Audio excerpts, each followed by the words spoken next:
S. Pickens Jackson. Hey, what do you say we sing a driving song? There's not going to be any singing. Just real sports on the afternoon drive with Jake Wimberly. Oh, this is going to be sweet. And it's all right here, right now on ESPN 105.9 The Zone and online at thezone1059.com.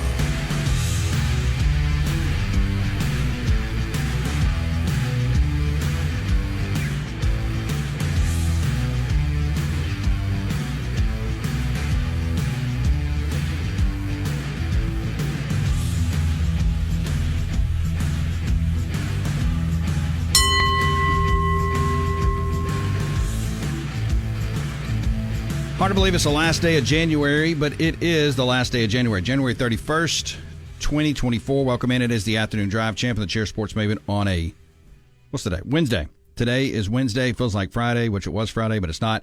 Still got about 48 hours plus 72 hours to get there.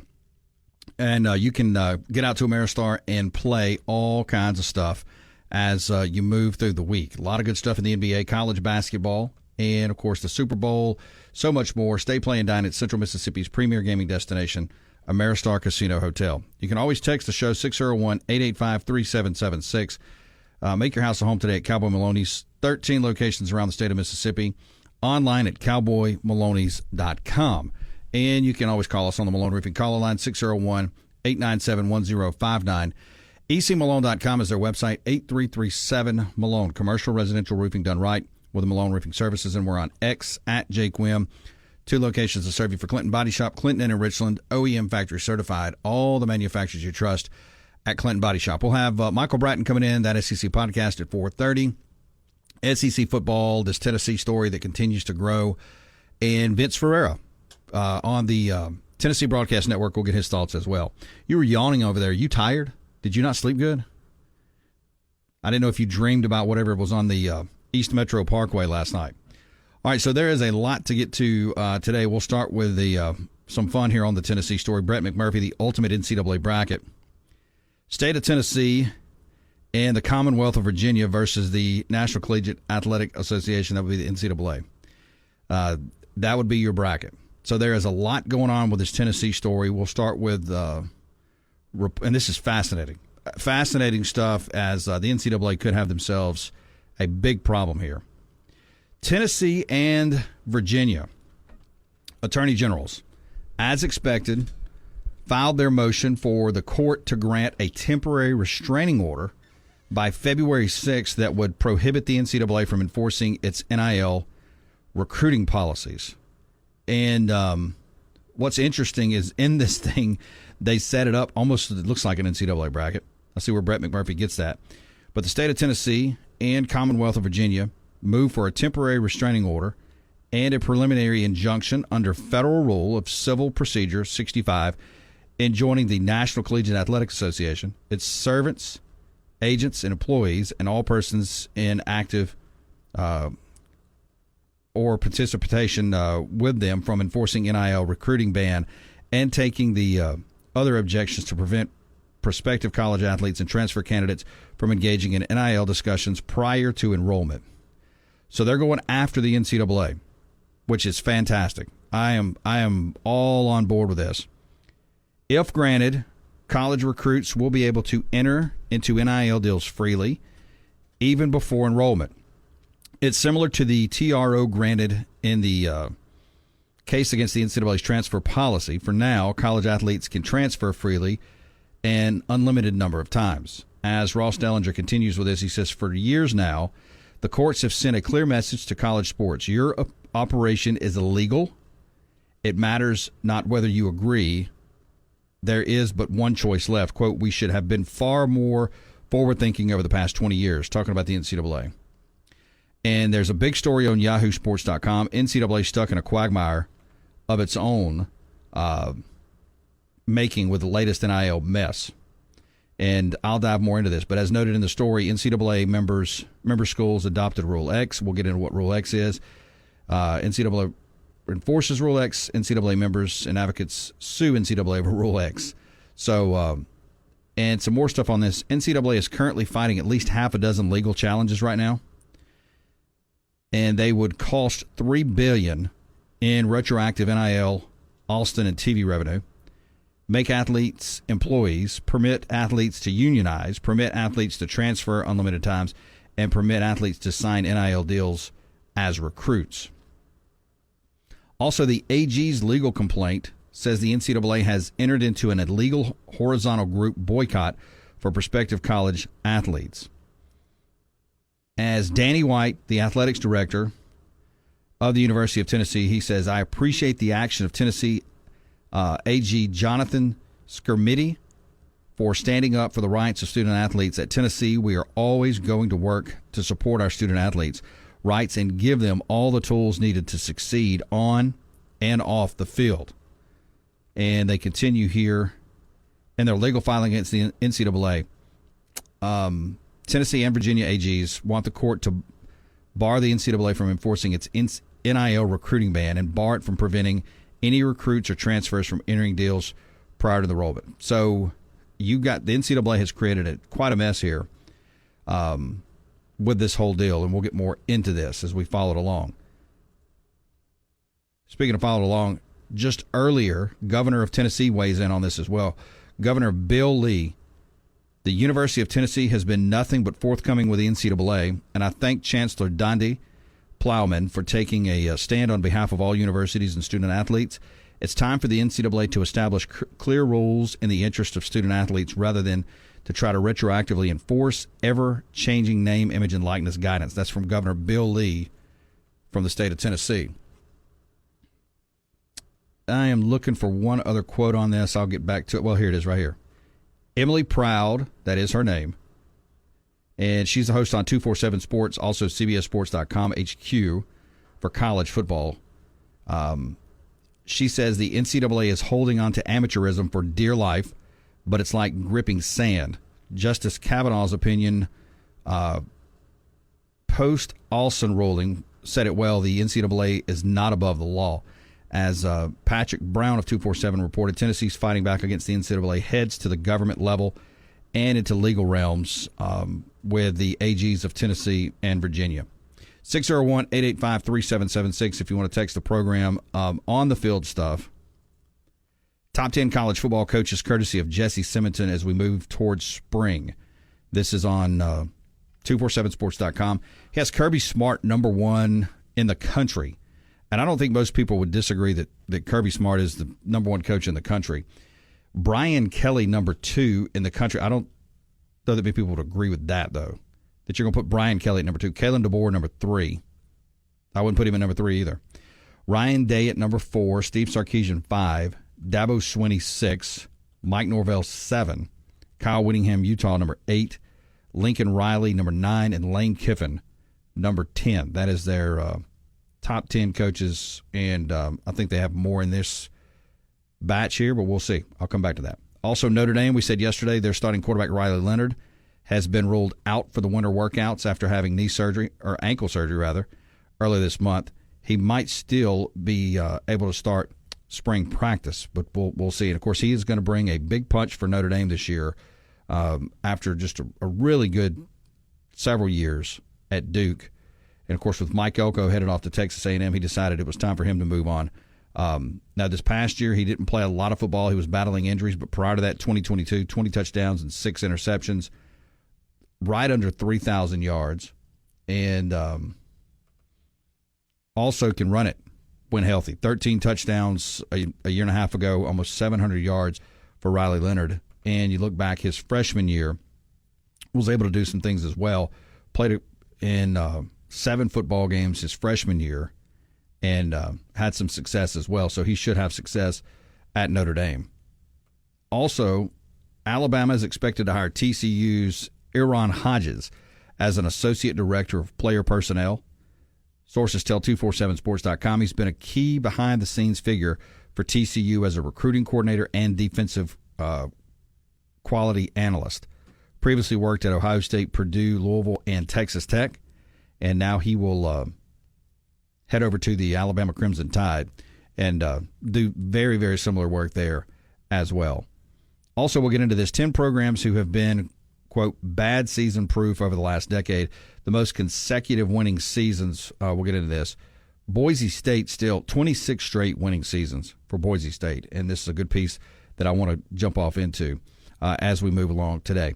We'll have Michael Bratton coming in at 4:30, that SEC podcast. We'll also have Vince Ferrara at 5:15. We are brought to you by our friends at Ranco Transmission, 1460 Old Brandon Road in Flowood, 601-939-9184. Back in just... This is the home of the Chuck Oliver Show every weekday from 10 till noon on Mississippi's live and local sports authority. And where? We're back to Jake Wimberly with the afternoon drive on ESPN 105.9 The Zone and online at thezone1059.com.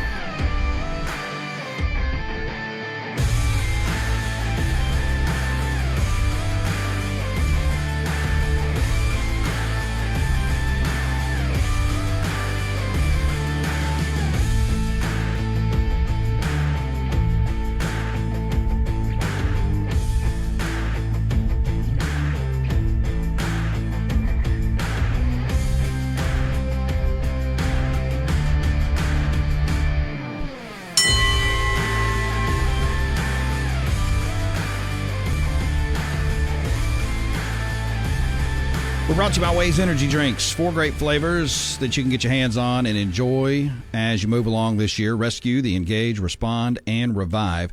Several locations you can find them in Gluckstadt, Hotspot Market 11 next to Germantown High School, MJ Food Mart, also over in Brandon, Flowood, and more. Go to Facebook.com/Waze Energy as you can find the interactive map and find those locations like Lake Harbor Chevron and Brandon Market. Also, a portion of the proceeds go to the Gary Sinise Foundation. A great zero-sugar, high-caffeine drink, WazeEnergy.com. We're also brought to you by Maristar Casino. Get out and play today. All right, let's see here. Space Ghost on the Cowboy Maloney's text line. Seattle Seahawks hire Mike McDonald, defensive coordinator from Baltimore. Hopefully that'll be a great hire. Is that a great hire for Seattle? You don't think so? So Space Ghost Beaver is not buying what you are selling. This whatever this is, no, it's not going to be a great hire. Seattle's not doing worth a dang. They got a lot of work to do. Let me see. Let me look over here real quickly. Speaking of NFL, a surprise team is interested in trading up for Caleb Williams. And you'll start to hear a lot of these stories materialize as we move, through the Senior Bowl this week, into the Combine, all that kind of stuff. You're going to hear all of that stuff really start to take shape. The Caleb Williams NFL draft rumors are already starting to heat up with Russell Wilson out at Denver. It appears the Broncos may be interested in taking a look at Williams. According to a report from NFL insider Tony Pauline, the Broncos and Sean Payton are interested in trading up for Williams. Sportskeeda NFL says Payton wants one of the top passers, Caleb Williams, Drake May, or Jaden Daniels. I spoke at length about this with several people, including longtime Denver Broncos insider Cecil Lammey, a radio and television personality from the city, as well as a writer at the denversports.com.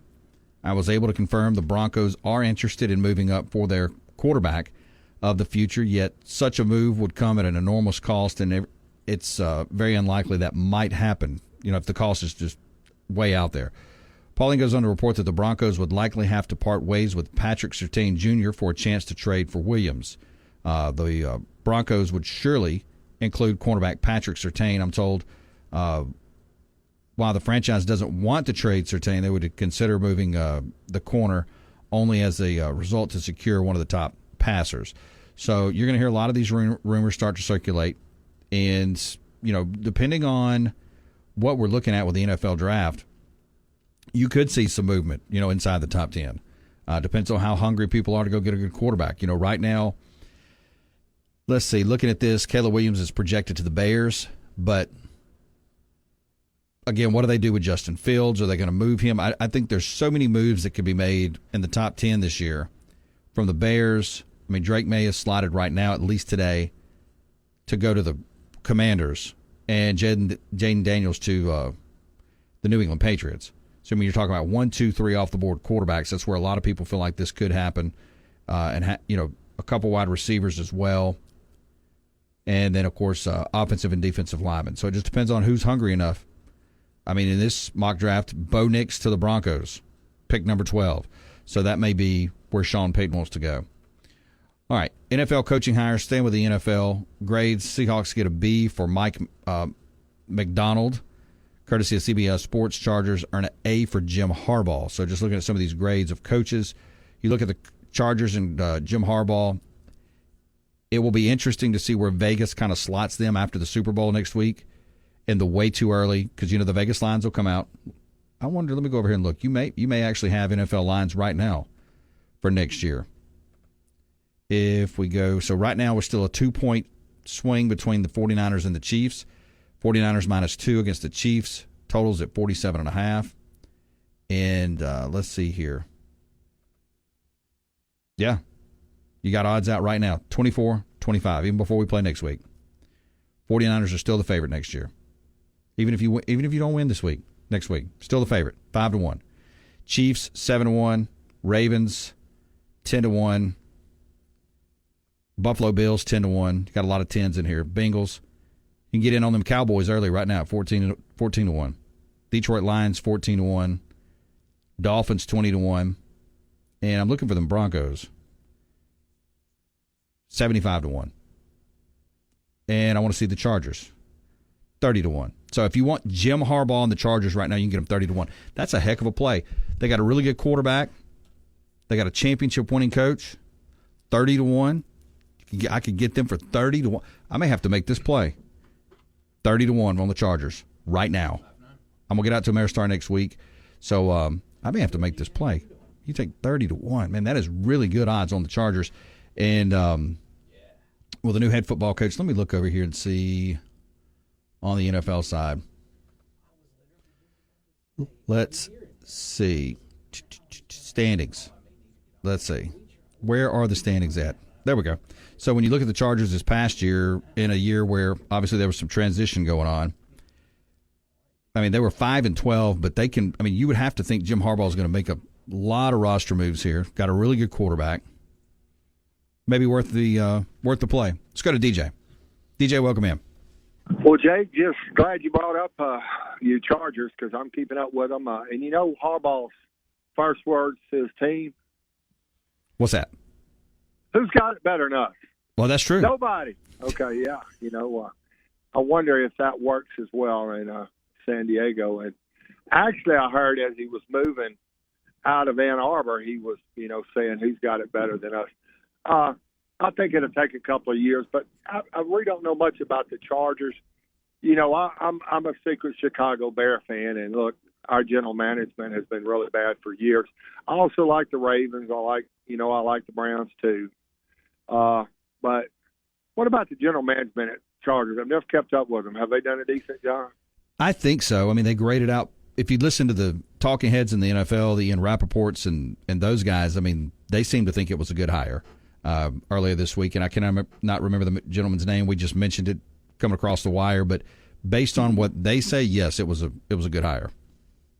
Well, in the other advantage of being a Harbaugh is, you got to hire good people. And all of these quality young coaches or older coaches are going to want to work with the Harbaughs, because by all, obviously I'm still a little butthurt about losing 3 times to Michigan. Only 2 of them were to Harbaugh, by the way. I do want to throw out, his record against Ohio State, his final record. Let's see. I'm going to guess it was 3 and... No, on field. Oh, on field. Right. 3-9? 2-5. 2-5. Yeah. So, we won't throw that out there. And like I said, but no, I do recognize him as a good coach. And you remember when the Michigan people were ready to run him out of, run him out of Ann Arbor, and he took a pay cut and stayed. And do you think he's leaving just simply because of the situation of NIL and the transfer portal, or do you still expect something to come down from the NCAA? The NCAA, I mean, it could. The NCAA is in such a quagmire right now with several schools, and what's going on with now, especially with the University of Tennessee that we've been talking about, and that's out there in the news world today. But it could be a mixture. There's no way to know. Harbaugh, he's not going to say a whole lot, but I would think that probably there is some fatigue with the college game, and obviously there's some butting of heads with some important people at the University of Michigan. So it was probably just, hey, look, I got a national title, I got what I wanted. You got what you wanted, and it's time to part ways. Right. Well, no, and the last thing, have you got a pick for the Super Bowl? Is it too early? I'm gonna have. I mean, like I said yesterday, I'm gonna stay with this. I'm pulling for San Francisco, but I like Kansas City to win the game by just a little bit. Well, I don't bet a lot, but Kansas City's cost me some money this playoff season because I get off after this question, but at the end of the season, they looked like they were ready to be put out of their misery. Did they not? They did. They absolutely did. They've done a heck of a job turning it around. They've cost me money every week, so I'm snake bit with the Chiefs. So now I'm probably going to throw a little bit their way and go the other way. I want to see San Francisco win it, but boy, it's hard to. And I said that was my last question. All right, but I'll ask you this question. Okay, Joe Montana was a great quarterback, right? Oh, absolutely. But was John Elway not obviously more talented and a greater quarterback? More talented, yes. Greater. You could put 10 people in a room that know football and fans and all that, and they're going to pick. You'll probably go down the line. Definitely more athletic. Right. Well, Tom Brady's still the GOAT. Will you agree with that? Yes. But at what point do we say Patrick Mahomes is the greatest quarterback to ever play the position? I mean, he's definitely on that trajectory. I think you got to wait a few more years. I mean, I think he's already established himself as one of the best. But I mean, he's definitely on the trajectory of. You look at some of the records he's breaking, and now back to another Super Bowl. That conversation is really starting to heat up. And I'm not a fan, but he's mobile. He throws the ball from positions we've never seen. But the thing that is the most amazing is he doesn't turn the ball over, and he protects the ball in the red zone. It's like he's got the brain of a 40-year-old, the body of a 20-year-old. And I'm not a Mahomes fan. I'll be honest, I'm not. But I've got to the point where I recognize greatness. And the thing is, he doesn't have the longevity as Brady.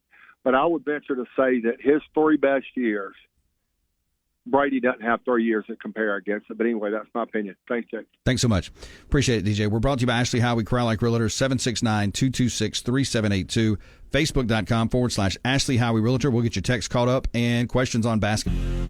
And action! We got that and a whole lot more around here. It's the Afternoon Drive with Jake Wimberly. What's the score? He's got that, along with the hottest sports stories of the day on ESPN 105.9 The Zone and online at thezone1059.com.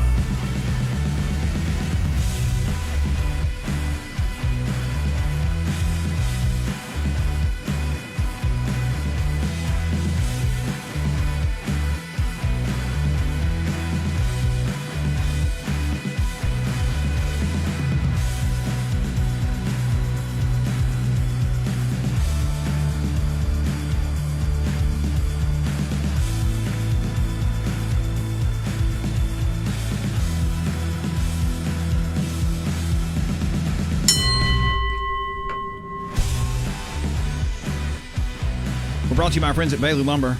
Go to BaileyLumber.com. That's BaileyLumber.com. Open Monday through Friday, 7 a.m. to 4 p.m. Branded location, 2150 Mississippi Highway 471, 4525 John Lynch Street in Jackson. GAF Roofing Specials, windows, doors, hardware, everything you need with Bailey Lumber. Legacy cabinets, Trex decking specials. Just go to BaileyLumber.com, and you can always call one of the stores to get more information as well. We're also brought to you by Maristar Casino. They'll have you teed up at the Bottleneck this weekend. Grab a Michelob Ultra or Bud Light, courtesy of Southern Beverage. Please drink responsibly. All right, let's see here. On the Cowboy Maloney's text line, 601-885-3776. And, of course, make your house a home today. 13 locations around the state, online at cowboymaloney's.com. Joel, on Ole Miss basketball. Yeah, Ole Miss with a big win last night over Mississippi State. And you look through here first at the ball game. We'll get to his text in just a second. Got a couple on Ole Miss. Ole Miss gets the win last night in a really fun basketball game, 86-82 over Mississippi State. Dogs led by Josh Hubbard last night. And when you look at Ole Miss, they had 3 players in double digits from Jalen Murray, Matthew Morrell, and Jamian Brakefield. So Ole Miss with several guys, also T.J. Caldwell. Ole Miss got 3, 4, sometimes 5 guys going into double figures here. So Ole Miss gets the win. That takes the SEC basketball standings. If you go updated basketball standings, Alabama's still number 1 at 6-1, 14-6, and followed by South Carolina, Auburn, Kentucky, Tennessee, and Ole Miss, who is It's half a game behind Tennessee and Kentucky and Auburn for third. Ole Miss now at 18-3. State falls to 3-5 in the league, 14-7 overall. 0-5 on the road is State. Ole Miss undefeated at home, 13-0. Joel, Jake, how many wins does it take to make the NCAA, or how many wins does it take for the NCAA to select a men's basketball program for March Madness? And with Ole Miss beating MSU last night, does that help their cause come March? It absolutely is a good win. I mean, anytime you get a win over a winning team, especially in a Power 5 league, and I say Power 5, that term is used very loosely. That's a football term, but it migrates into basketball, if that makes sense. How many wins? Used to, you could say you need 20 wins. I can remember back in the 90s, early 2000s, you'd say, hey, you got to get 20 wins. But now 20 isn't a for sure lock. But I think Ole Miss right now, they're 18-3. They're 5-3 in the league, just about at the halfway point. So, Ole Miss is in really good position. If Ole Miss gets in the 21, 22, you're just talking a few more wins here. Let's look at their schedule. And then we'll do this for State. Ole Miss, let's see. There it is. 18-3 right now is Ole Miss after the win last night over State. And moving forward over the next month, let me truck down here. This weekend they play Auburn in Oxford. So they'll have an opportunity to get another big win. Of course, Auburn came to Starkville and lost the other night. They'll make a return trip to the state of Mississippi and play Ole Miss. South Carolina and Columbia, Kentucky and Lexington, Missouri and Oxford, State and Starkville, South Carolina and Oxford, Alabama and Oxford, then Missouri again and Columbia, and then Georgia and Texas A&M. So you're talking about what? 1, 2, 3, 4, 5, 6, 7, 8, 9, literally 10 games. And the NCAA tournament committee always talks about how you perform in your last 10 games. How hot are you? If you get to 20 wins, but then you go 4-6 down the slot in your last 10, that could hurt. And of course, you get into Kim Palm ratings and all kinds of stuff like that. So I think Ole Miss is in a good position, a really good position right now. Unnamed texter, Ole Miss is now 18-3, not too bad. Great win last night, but still not getting much respect. Nationally, you're starting to hear some buzz on Ole Miss. But again, remember, this is just about keep winning, and look, you end up with a good seed in the NCAA tournament. And I think Ole Miss is headed in that direction. From the national landscape, if we go over here and look at the AP from this prior week and look at the basketball poll, let me see here. There it is. And you look, obviously with UConn and what they're doing, Purdue at 19-2, North Carolina 17-3, and some of these teams, they've had a tougher strength of schedule. You look at some of the wins that UConn has or Purdue has, Tennessee has, but Ole Miss is. You talk about. Let's see, where would they be? They're right outside the top 25 coming into the week. They're sitting at about number 33. Alabama sitting at 24. Other SEC schools as well. Auburn at number 16, and then Kentucky at number 10. So I think Ole Miss is in a good slot. Real unknown texture, is this true? Crazy if so. You said that they were fudging numbers on this? Well, you know how articles sometimes maybe you shouldn't have put it out there in the first place? Now, this article, it's depending on, well, you didn't even read what we're talking about. I did. That's a horrible job as a quote-unquote show host to just say, is this true? And not everybody's like, what true? That is awful. Yes. The real unnamed texter sent us a screenshot of a graphic with an Alabama helmet that says, an Alabama draft pick, quote, has never scored in a Super Bowl. That's what we're talking about. Okay, so the article seems to be twisting things around to fit their narrative, what they consider to back up their headline, because it's on CBS. And the title of the article is No Alabama Player, okay? No Alabama player has ever scored a point in a Super Bowl. Go back just 1 year. Jalen Hurts, who played at Alabama, scored 3 touchdowns. But they specifically say, whoever wrote this in the CBS article says, But since he didn't finish his career at Alabama, he doesn't count. Let's go back to Kenny Stabler. He threw a touchdown pass in a Super Bowl, but the wording from this same writer says, but because it wasn't rushing, it doesn't count. So the streak continues. Did it say that you can't count rushing? Nope. Those words came out of nowhere. It did not start qualifying. This is only a rushing stat. Who is this loose writer? Let me see. This is Brian Diardo of CBSSports.com. Hello, Brian. Your articles suck.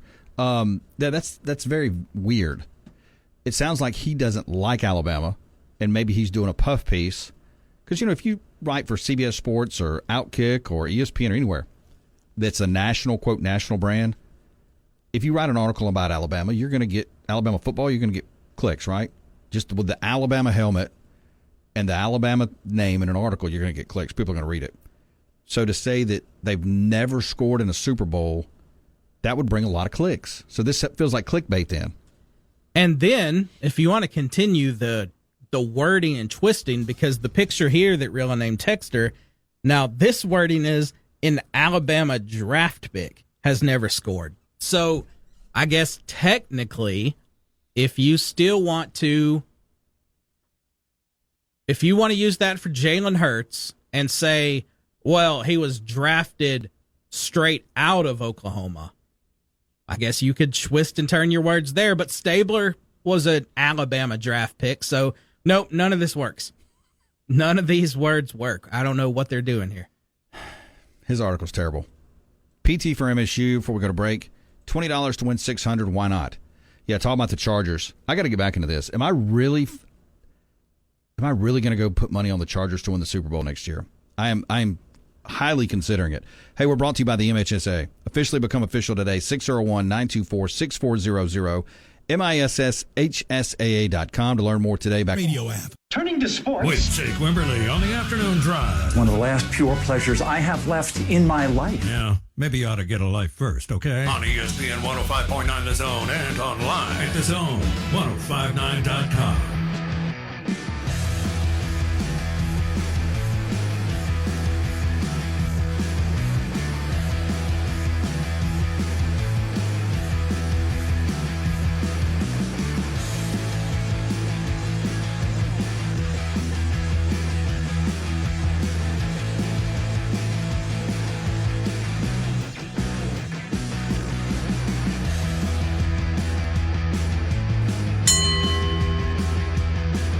Brought to you by Burgers Blues Barbecue, Flowwood location, 50% off on breakfast, 6:30 to 10. I believe that's right. Let me make sure I got that right. Hold on. I want to make sure I don't want to lie. I not want to do that. Let's see here. Let me make sure, see what, let's see here. Make sure I got this right. I believe, let's see here. I'll pull that up. I know it's 50% off. I believe it's 6:30 to 9:30 or 10, but I'll get you the exact times. I don't want you to go over there asking for free breakfast whenever you don't need to be asking for free breakfast. But get out and see them in Flowwood, breakfast, lunch, and dinner. Of course, Madison and Brandon locations. Make sure to find them on their website and social media platforms like Facebook and Instagram. That's Burgers Blues Barbecue in Flowwood, Madison, and Brandon. We'll have Michael Bratton coming in at 4:30 as we move along in the program. Also, Vince Ferrara at 5:15. 601-885-3776. That is the Cowboy Maloney's text line. Let's see here. The real Eric. So Bart Starr and Joe Namath never threw for a touchdown in a Super Bowl. Beef? Joe Namath did not, but Bart Starr had himself a couple. So that was what? Super Bowl I? Once again, history. I guess this guy only went back so far. We're going to go back to the last 5 Super Bowls. Yeah, that's very, very, very weird. It's almost like cherry picking, so to speak. Cherry picking. And by the way, that free breakfast, 50% off breakfast Monday through Friday, 6:30 to 10:30. And that runs through February 2nd in Flowwood for Burgers Blues Barbecue. 6:30 to 10:30. All right, let's see here. Possum Neck Joe. According to the news, 1 out of 5 of your callers will be influenced by Taylor Swift on how they vote. I have seen this stat now, but I don't know that the headline Joe read, I don't know that it said the drives callers. Can we put the drives callers in with the general populace? What do you think? It's 1 out of 4 when it comes to 105.9 callers. I think so. I think you can move that back to 4. Magic Mike, arguably the greatest Super Bowl personality of all time, is Joe Namath, an Alabama draft pick. And what did you just say about Joe Namath? Did it say anything about Joe Namath in there? Namath did not have a touchdown, but Bart Starr did. Bart Starr did. Okay. All right. Very good. 601-885-3776. Let's see some stuff we'll get into. Brittany Mahomes called the worst for her behavior towards stadium employees. That story is out there. Also, court documents revealed disturbing comments made by Roger Goodell regarding player safety. That's something else we'll get into. And, of course, the big story of the day is Tennessee and what's going on at the University of Tennessee. Also, 2024 top 10 head coaches. We'll get back into this story. What at least On3.com feels is the top 10 head coaches. And talking about Ole Miss basketball today, and where the Rebs are as far as the SEC is concerned. And when you look at, let's see here, the SEC basketball schedule that's coming up over the next several days. Again, Mississippi State Ole Miss last night. You had Tuesday action. Tonight you have 4 ball games. Alabama at Georgia, Florida at Kentucky. That'll be on ESPN at 7 o'clock. Arkansas, Missouri, 7:30 on the SEC Network. Vandy at Auburn. Vanderbilt at Auburn. As you move along. Also, LeBron James lands a partnership to post weekly football bets. Did you know this? After being roasted for his NFL picks. And I didn't realize people went to LeBron James for their NFL picks, but I'm not surprised. LeBron James made headlines in the sports world this week, but not for his play on the court. In fact, the news doesn't even center around the NBA. Instead, the league's all-time leading scorer announced that he'll soon give out weekly football bets in a partnership with DraftKings. This comes after he was absolutely roasted this season for his NFL picks. James actually started his own personal segment this season in which he handed out his betting advice to followers on X and Instagram. Unfortunately, he saw mixed results. Now, no one is claiming the basketball star to be a, quote, betting shark, but much of his online advice was led to mockery. He started in late September handing out some locks in week 4. LeBron's locks. Did you follow LeBron's locks? Quote, y'all know I love football, a post read on X. With that said, I'm thinking about doing my picks of the week NFL games on IG live before they start. I'm going to pull up. No, he didn't say that last part, but you'd have believed it if I'd have left there, wouldn't you? You would have believed it. Have you used that term this week, by the way, to anybody? You haven't told Never. Aubrey today, like, hey, I'm going to pull up. Like, I'll see you next time, I'm going to pull up or anything. No, the correct usage in the dumb way that it's used is I would thank Aubrey for pulling up. But no, I didn't. Wait a minute. Now I'm confused. I want to thank Taylor for pulling up. That's how it's used. Oh, so you don't refer to it to yourself. Like if I tell you tomorrow we're going to pull up at 3 o'clock. I just totally messed that up, didn't I? See, I can't figure out how to use this term. That's the only way I've heard it. It may be used different ways. I can't figure this out. Back to this LeBron story. He also added in the post that he's already started the week. He already started the week 1-0, his pick in the Thursday night matchup, but he didn't advertise it online, which led to a lot of LeBron lies memes back in the season. In his picks that were made public, he'd go 0-2 in a disastrous fashion, with his 2 bets losing by a combined 49 points outright. For those that tuned into the IG, the live that weekend, he actually did post an 8-4-1 record against the spread for that week. James gave it another go in week 5. The Commanders beat the Bears. Washington would later lose by 20 points. LeBron says, we'll do my NFL picks on IG before the Sunday night game, Thursday night games.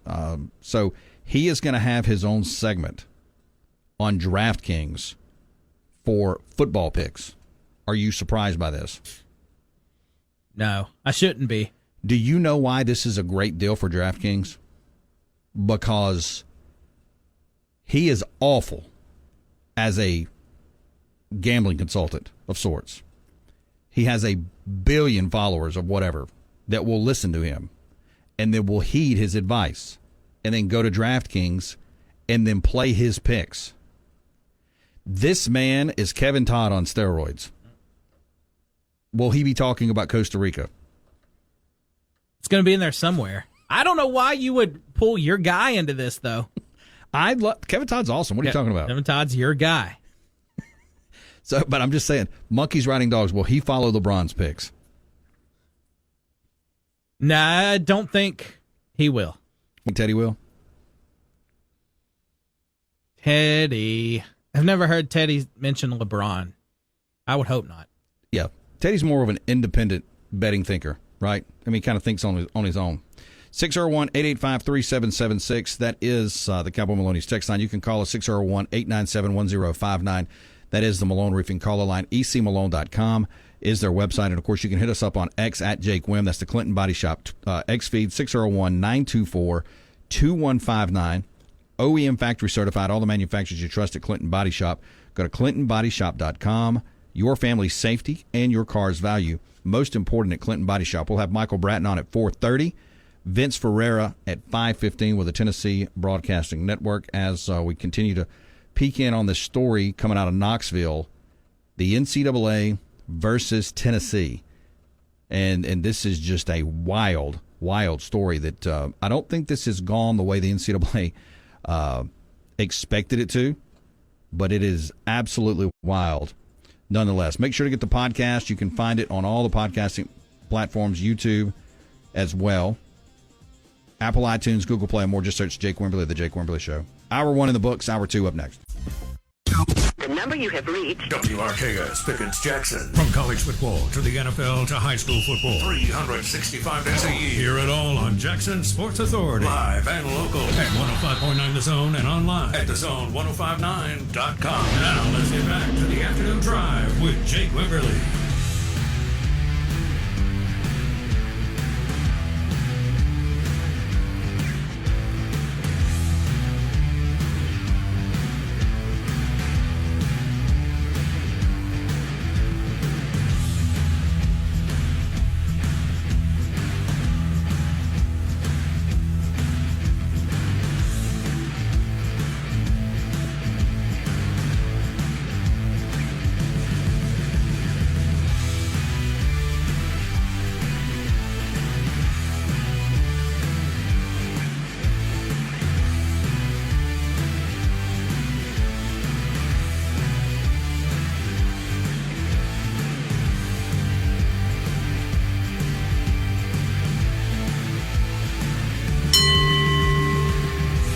Hour 2 on the way right now, courtesy of Mississippi Legends Grill. Get out, see George and the team. They have everything you need. They'll have Not Your Grandmother's Bingo tonight.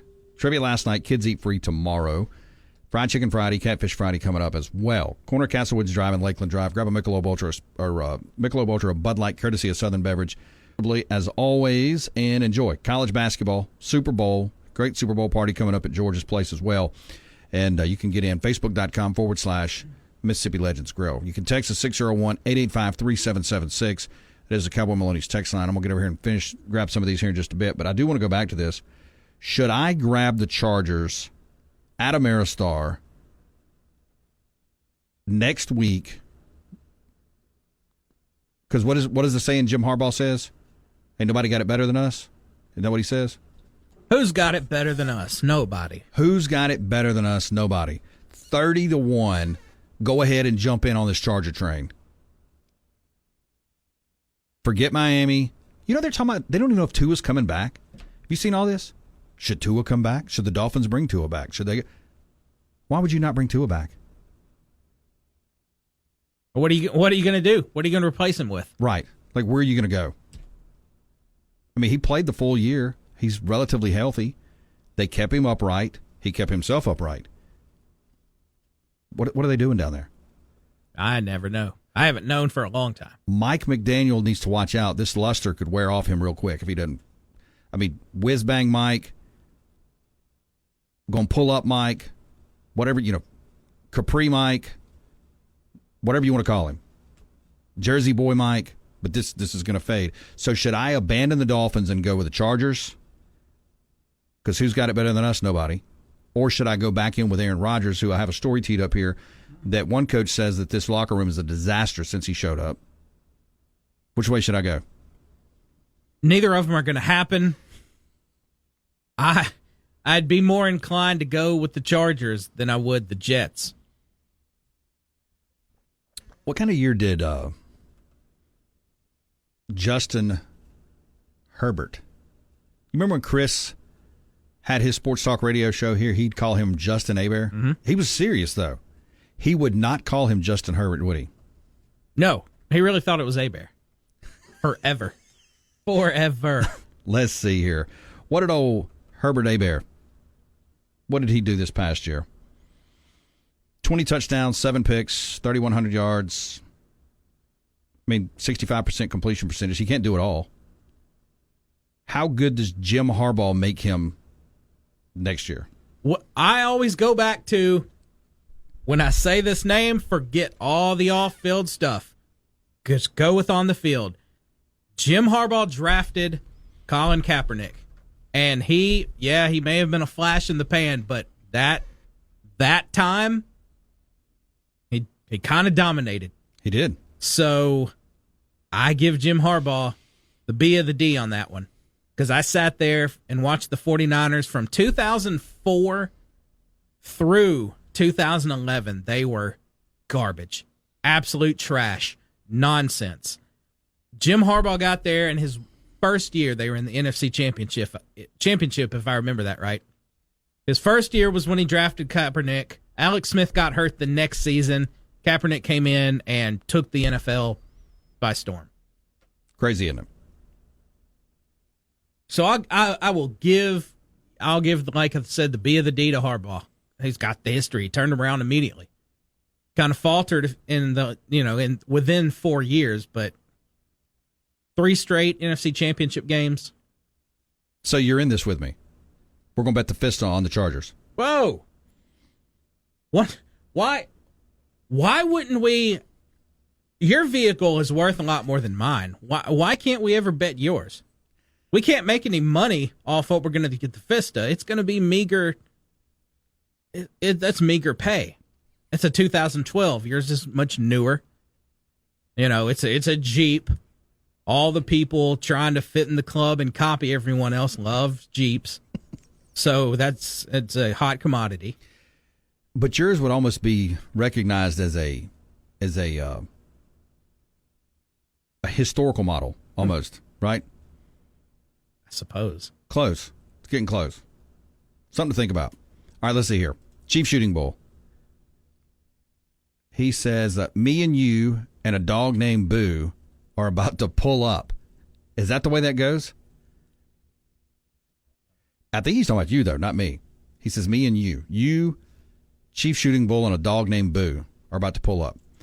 Boomer Sooner. I'd be more confident in picks from Taylor Swift than LeBron James. LeBron picks, finally someone whims winners can beat. That is blasphemy, Boomer Sooner. He just put me in the same level of LeBron James picks. Can you believe this? No, he said you can beat him. I picked the national champion in April last year. Oh, my God. Well, you also picked the Vikings to win the Super Bowl one year and the Jets to win the Super Bowl. All right, you and Bill, y'all love making up your own histories. Bill. Text message, Bill. Oh. He's still mad at me. Speaking of Bill, he's mad at you. He says, wait a minute, Beaver. Yesterday, you deleted portions of history to fit your narrative. And I stand by it, Bill. Now, this is not the same as this writer, though, from CBS, okay? This gentleman is talking about Super Bowls, and he's just deleting history that happened in the Super Bowls. I told you I'm only counting the Super Bowl era. Bill wants me to remember this. Remember what this is about? This is the Green Bay Packer bill. The Packers championship history. I refuse to go back to the Great Depression and count championships from that era. That's what this is about. You almost made me spit this coffee. Bill also says, so the loose sports writer with the Alabama Super Bowl story can omit portions of history if he wants to, right? You guys make my drive home better every day. Thank you, Bill. Be careful out there. PT for MSU. Jake, don't call a 2012 automobile an antique. Yeah, I still got 13 years to go on that one. Think you can make it? That'd be something. It would be. If you could take the Vista to an antique. You get a tag brought to you by Matt and the MT Insurance Group.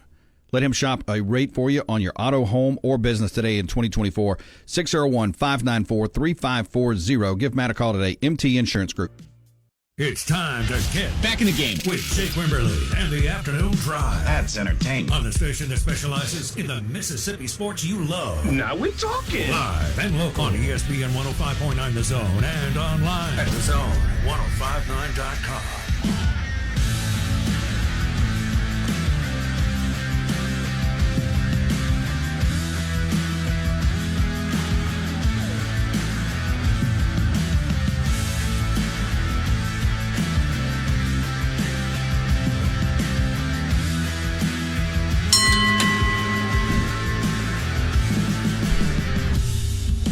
We're brought to you by Williams, Newman Williams. When you need a win, car wreck, truck accident, nursing home neglect. Online at WNWlegal.com. We'll have Michael Bratton in next segment.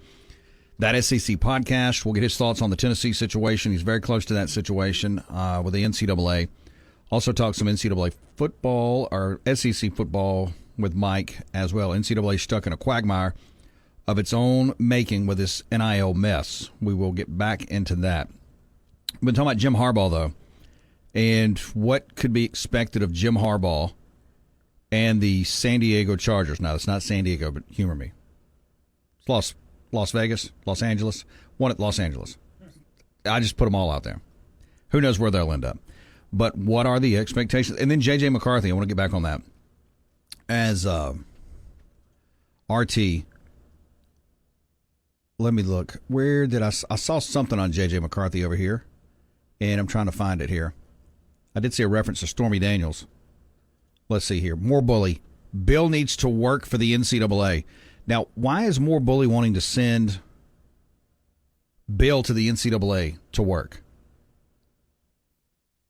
That's very random. Well, because Bill and the NCAA, they overlook stuff. They kind of write their own rules as we go along. They want to look back at it. Well, Bill's trying to go back to the Great Depression for championships.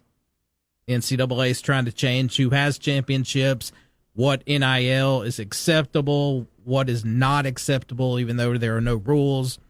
I get it. I get what he's trying to do. Bill could be the vice president.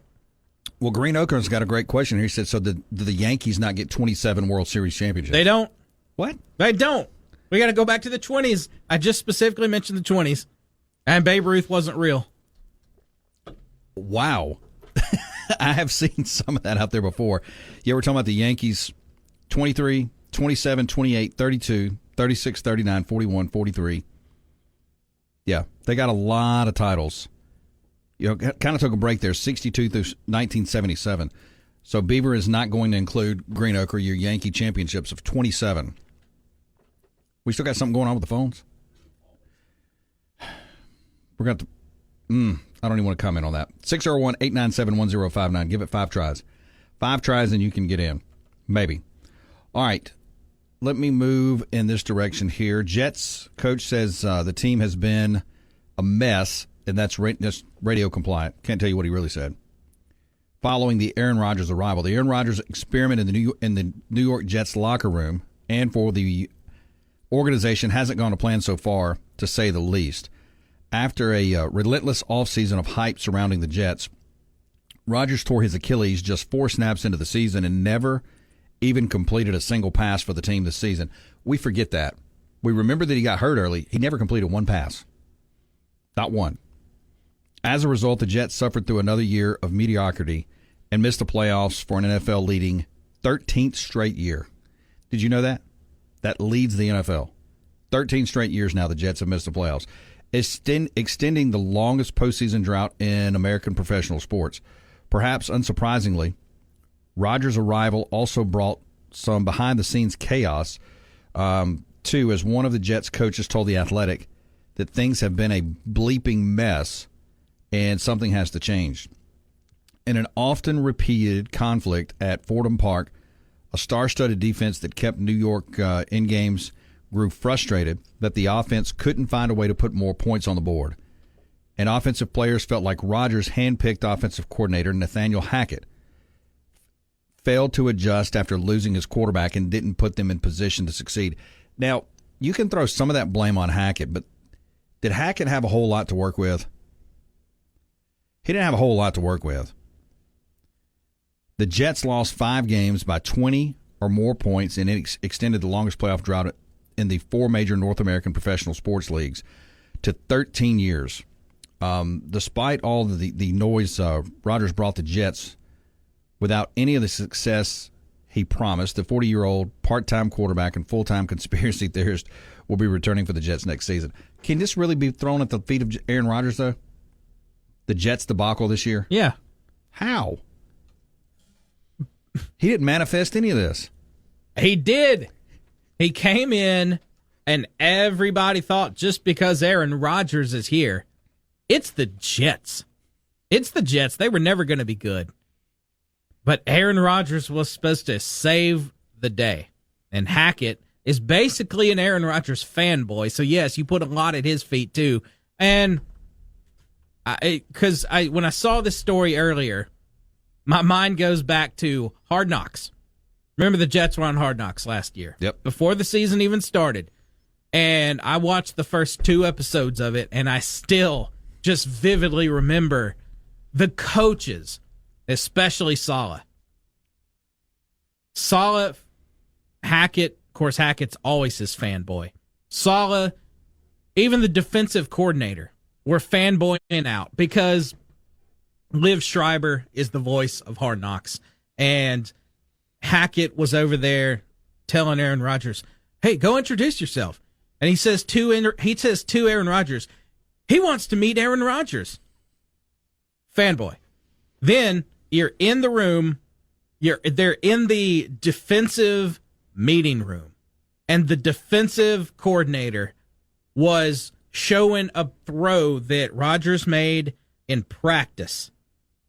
And it was a touchdown pass, and the coordinator was like, no one else can make that throw, and we got him.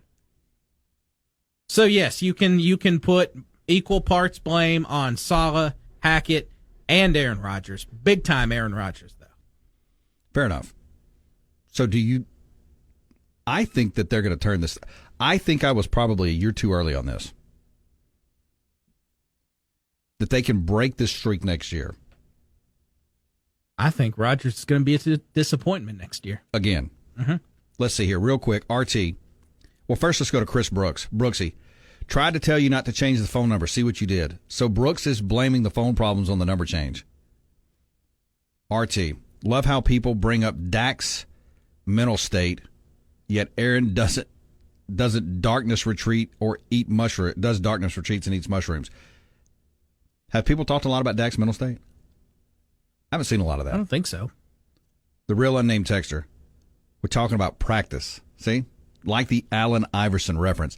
Hey, you went right to where I wanted to go. So, man, this story is so fascinating in that on several levels because, we've watched the NCAA kind of crawl around here and pop Florida State, going after Miami, going after Florida, now after Tennessee. We saw Charlie Baker. He's wanting to push people into this subdivision that he wants to create to control NIL and the dollars that come in. And Greg Sankey wants none of this. The big players want none of this. So he has decided that he is going to wage war with his member schools, and now he is on the doorsteps of Tennessee, but it looks like he might have bit off more than he could chew here. Yeah, and you didn't even reference the part where when this Baker got in there, Jake. I mean, what did he say? He just said, we gotta have the federal government do something. I mean, how worthless is this guy? I have no knowledge of any inner workings of the NCAA or the federal government, but I could have told you that was just not even a Hail Mary. It was worse than that. So just total incompetence, in my opinion, of what they're trying to do. They're trying to retroactively punish Tennessee for something that was not against the rules at the time, and as Tennessee has stated, I mean, and as we all know, what are the rules? I mean, it's not even clearly defined, and it never has been. And at the end of the day, I don't think Tennessee's got anything to worry, because 5 years ago, 10 years ago, would they have got popped for this? Of course. But to my knowledge, they've broken no laws, and their NIL Spire group they have done the contract, so to speak, so that so none of this is even Tennessee related. So just to be clear, is this all about a flight for Nico Iamaleava, or Lava, however you pronounce his name? Everybody does it differently. Is this about a flight that he took on a booster's plane? Is that what the rub is here? No, I think ultimately, and the details are still yet to come out fully, but I think what they're trying to get him on is just essentially inducement, giving an NIL contract to attend the University of Tennessee. Now, I have seen the contract, and it doesn't even say anywhere in there University of Tennessee. It doesn't mention playing football.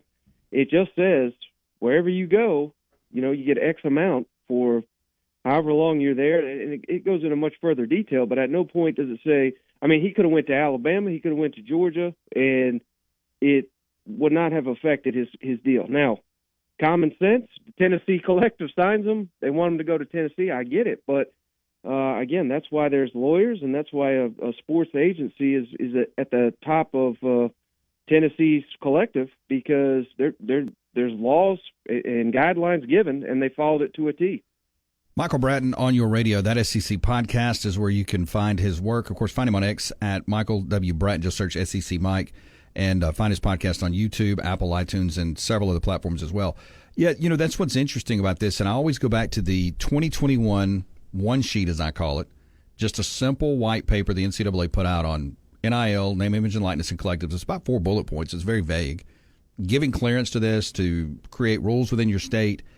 And now the NCAA, and I like how, I know you retweeted it, J.D. Piquel with On3 framed it. He said, this is not Tennessee versus the NCAA. This is college football versus the NCAA. This is Charlie Baker trying to strong-arm college football, and I just don't know that this is going to turn out the way he thinks it is.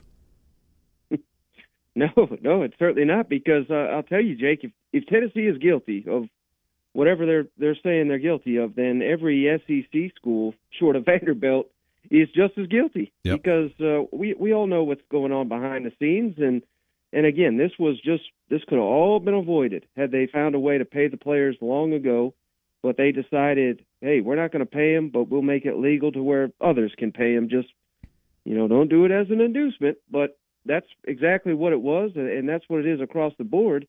But again, how do you prove that? Tennessee's collective's not going to come forth and provide that information to the NCAA.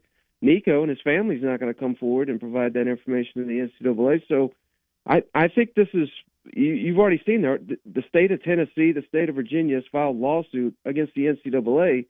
And last I checked, Jake, the NCAA is about over in the last 10 years of any kind of lawsuit. Yeah, they have not won any of these, and I don't expect them to do that as well. Hey, let's talk a little on-the-field stuff as we, believe it or not, second signing day is coming up here in a few weeks.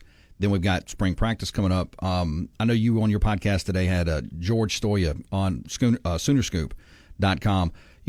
Oklahoma, we talk a lot about Texas, rightfully so, coming into the SEC.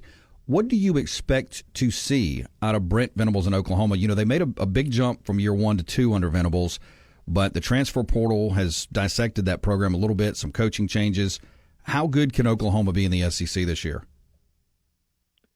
Yeah, I think potentially it's going to be a struggle, Jake, because I like what they have at the skill position talent, and I like Jackson Arnold, what little we've seen of him. I know it was an up-and-down performance in the bowl game and the loss to Arizona, but he showed massive potential, and it by all accounts, the people that I've talked to there, they think he could be the next great Oklahoma quarterback. But as we all know in this league, you could have all that. If you don't have strength on the line of scrimmage, you got nothing.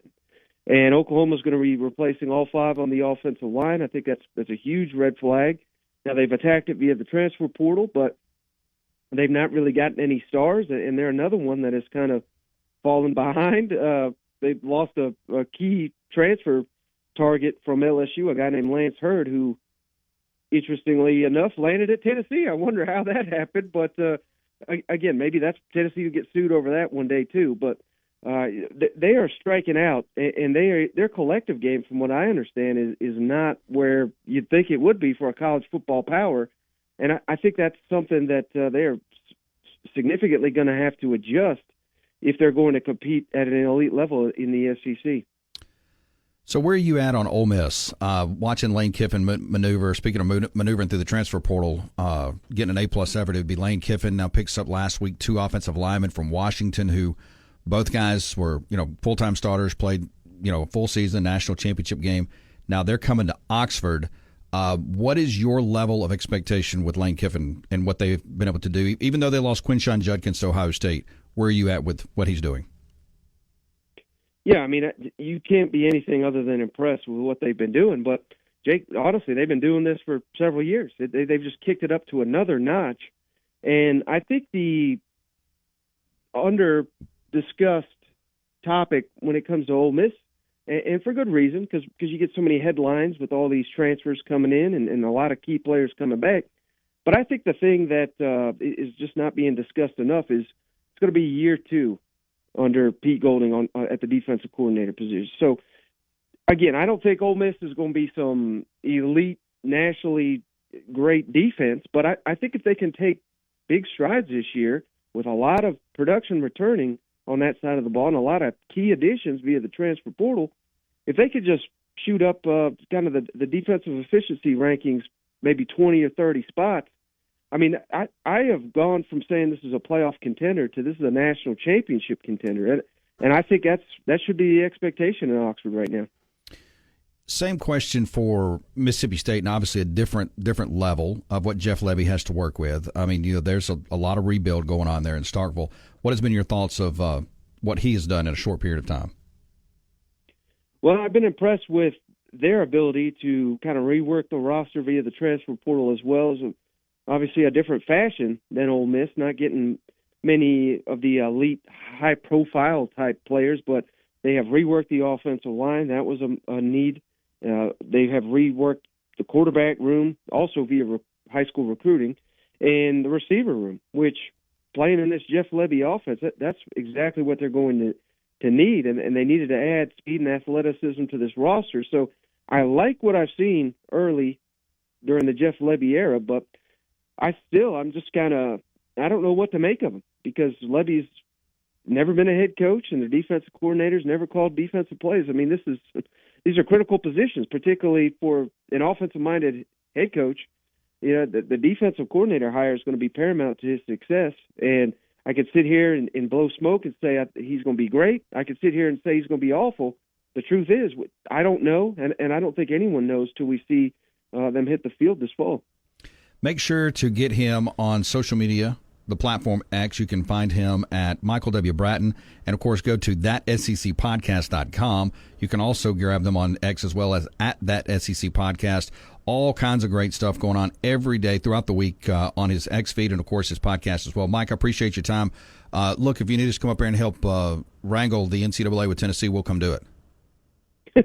It's nice to know you got my back, Jake. I appreciate you. I got your back, brother. We'll talk soon. I appreciate it.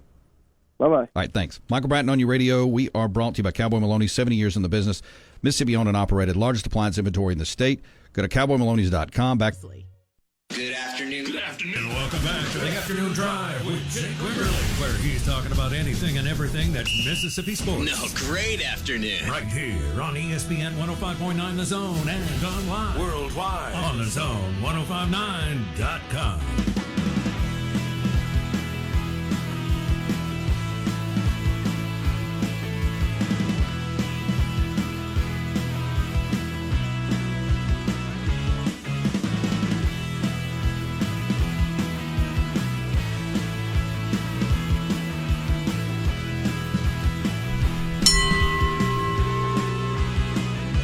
We're brought to you by Maristar Casino and our friends at Sound and Communications, online at soundcomav.com. Collaborate, design, and build with Sound and Communications. They've been around since 1955, and of course, let them help you in your office or place of worship today.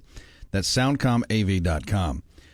Appreciate Michael Bratton jumping in, talking SEC football, this whole deal with Tennessee and Virginia now against the NCAA. It's like J.D. Piquel said. We'll have to tee him up and get his thoughts on this if we can grab him this week. With On 3, he said, with a hard count, J.D. Piquel, he says, quote, if Tennessee and Virginia win this, it means the NCAA can no longer oversee college sports and NIL enforcement, as Pete Nakos also agrees with that as well. Oh, Charlie Baker. See, this is what you get, and I'm not throwing every politician into the same box, but you know, there's two groups of people that don't have a good track record right now. Journalists as a whole and politicians. Why do I bring that up? Because Charlie Baker is a former politician. Where was he mayor? Was he governor of Maine or Maryland? Yeah, Maine governor. So they come in and they take these jobs and they think they're smarter than everybody else. And their arrogance just reeks of just incompetence, if that makes sense. They're so arrogant. Was it Maine? Massachusetts. I get the two M's confused. So he's going to come in and he's going to lay the law down and he's going to reinforce the NCAA and he's going to do this and he's going to do that. Not happening. Not happening, Chief. Should we call him Chief or Hoss? How would you address Charlie Baker? Because he needs to be addressed in a way that he understands it, because nobody's obviously ever got his attention. I don't think this man deserves a Hoss. You know, Hoss can be used, well, it's mainly negative, as we've discussed, but unless you're on, it could be a term of endearment in some circles, so I don't even want to give him that credit. Wasn't Hoss on Bonanza? I'll go with that. Oh, you never watched Bonanza? Okay. Was it Bonanza? I think it was. Somebody let us know. 601-885-3776. So Charlie Baker comes in here. He proposed, and see, here's why he's going after these teams. Because when he presented this subdivision idea several months ago, he thought this was going to win everybody over. Hey, I got this grandiose idea. We've created this new subdivision that you have to opt into to see what it's all about. Sounds like a government program that's thrown out in Washington that Congress and the Senate have to pass. You got to pass it before you can know what's in it. That kind of stuff, like your doctor, keep your doctor, all the stuff like that. So he says you got to get in it first, though, and we'll show you what's in it. But he said it's a great deal because everybody's going to make the same thing. Soccer players, football players, basketball players, from the quarterback on the football team all the way down to the goalie on the soccer team and everybody in the middle. It's going to be wonderful. And everybody's going to have an opportunity to make $130,000 by the time they leave college on top of your scholarships. Wonderful. Come on in. SEC said, nah, no thanks. Big Ten said, nope. And then you got guys like Greg Sankey that said, we didn't even talk to him. He won't talk to us. He says, oh, I'll talk to everybody. Tennessee reached out to him, wanted to talk with him. He said, no, I will not talk to you. So he talks out both sides of his mouth. He's 100% red-blooded politician, but he's got his butt in a crack here. Because how do you fight? The NCAA has no fighting power. I mean, it's like a paper tiger of sorts. Going up against the SEC and the Big Ten? How brazen of an idiot do you have to be to do that? Seriously. Also, it kind of continues because you mentioned the politician aspect. And what is today's politics about? It's about, well, if it's not something we like, as in the politicians, if it's not something a politician likes, well, then we're going to try our best to spank you because you went against something we didn't support. Charlie Baker, now you're not a politician anymore. You're head of the NCAA, but you went against something the NCAA doesn't like, so we got to spank you. And where's proof of that? Well, just look at what happened to Florida State. He put him on probation. Look what's going on down at Miami. Investigation. What's going on at Florida? Investigation. What's going on at Tennessee? Investigation. So he's mad. He is throwing a temper tantrum because his ideas are not being reciprocated as great ideas by his constituents, which are the schools of the NCAA. They're all just looking at him going, nah. So he's mad. So he's going to throw a fit. He's going to throw a 3-year-old fit and take his SpaghettiOs sitting in his high chair and then just throw them all in the face of his parents. That's what he's done. He has thrown the SpaghettiOs. But what happens when you throw the SpaghettiOs in the face of your parents? You get spanked, or you better. And he's about to get spanked. 601-885-3776. That is the Cowboy Maloney's text line. Let's see. Unnamed texter, you got that right. Politicians and some journalists, NCAA, stick it. As I've said yesterday, they created this through their own mismanagement. But old Charlie doesn't even know the rules. He probably doesn't. He absolutely probably doesn't. Let's see. Coming up here in hour number 3, we'll have Vince Ferrara. We'll get his take on everything. He is with the Tennessee Vol Radio Network, and he will join us at 5:15. Let's see here. Real quickly, let's get Louisville George here for the top of the hour. George, welcome in. Hey, what is going on, man? Another day in paradise. It is, and we're here, and I'm happy for it. But, oh, man, I asked Beav if Chris was in the studio just because what prompted me to call in has nothing to do with sports. It has to do with sitting in a high chair and throwing SpaghettiOs. Oh, yeah. Did you have to eat those things? You know I did. I grew up on some of that. They are nasty. That stuff is nasty. And how many times I can remember, not me, but little kids. I had 4 sisters, no brothers, babysitting other kids, and literally when they got done, they throw the SpaghettiO bowl, throw the dang spoon, and everything else. Wow. I don't know what this has to do with sports other than Baker throwing his SpaghettiOs, which is pretty cool. That's a pretty cool thing you threw out there. Here's what I don't understand, Jake, and I'll make it quick, and you can address it on the other side if you want to. So the NCAA says, by golly, the University of Louisville Cardinals, Jeff Brom did this, that, and the other, and we're doing this. What if they just say, screw you? Yeah, no, they absolutely, George. I think that's George, you can hang on, or I got to hit the top of the hour break, and we'll discuss this back in just a bit. .net. WRKS Pickett, where it's Time to take a ride. Yes, we're back with Jake Wimberly on the afternoon drive. It's live, it's local, and it's on ESPN 105.9 The Zone and online at thezone1059.com.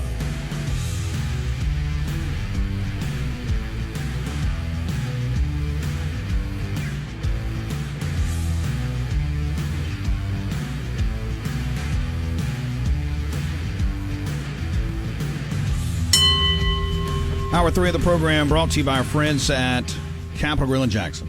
5050 I-55 North Suite F. Capital Grill, your happy hour and afternoon destination. 18 TVs to get the game of your choice. Handcrafted foods, beverage specials, and more. Get a game of pool, Michelob Ultra, Bud Light. Please drink responsibly, courtesy of Southern Beverage. Find them on Facebook.com/Capital Grill of Jackson. Also, CapitalGrillofJackson.com. Michael Bratton joined us in the last hour. That SEC podcast, Vince Ferrara, Tennessee Sports Radio Network, will join us in the next segment. We'll continue talking about this Tennessee and Charlie Baker battle that is more of an NCAA versus college football battle. Been talking about that. We've been talking Aaron Rodgers and will he make a difference next year for the Jets. I've also been pondering taking the Chargers and Jim Harbaugh next week at Ameristar for the next year's Super Bowl, because the odds are already out. Why do I feel all of a sudden really good about this? I don't think you can. Me and DJ, we tried to get you in on this over a week ago. You wouldn't do it. And now all of a sudden, why? Why? I don't know. It just, things kind of happen. They manifest themselves into existence. That's what Aaron Rodgers would say, right? Mm-hmm. And it just, this Jim Harbaugh thing back to the NFL, and you kind of helped me here. Like him or not, like you said, Harbaugh goes into the NFL, takes over a 49ers organization that, what was that? How long were they in the NFL wilderness? 10 years? 2004 through the 2010 season. So 6 years in the wilderness. He comes in, drafts Colin Kaepernick, looks like a genius, turns him into a great quarterback at that point in time, went to the Super Bowl. And so if he can do that with Kaepernick in 1 year, could he not take Justin Herbert, who is not – where do you kind of pigeonhole him in this quarterback conversation in the NFL? Herbert, he's good. He's really good. I question if he's this virtuoso that we keep saying he is, but his head coach has been nonsense, a defensive head coach. So I think Harbaugh can do some nice things with him. Let's see here. Boomer Sooner on the Cowboy Maloney's text line. Big government guy doing what government does. If you don't comply, they make your life miserable. Absolutely.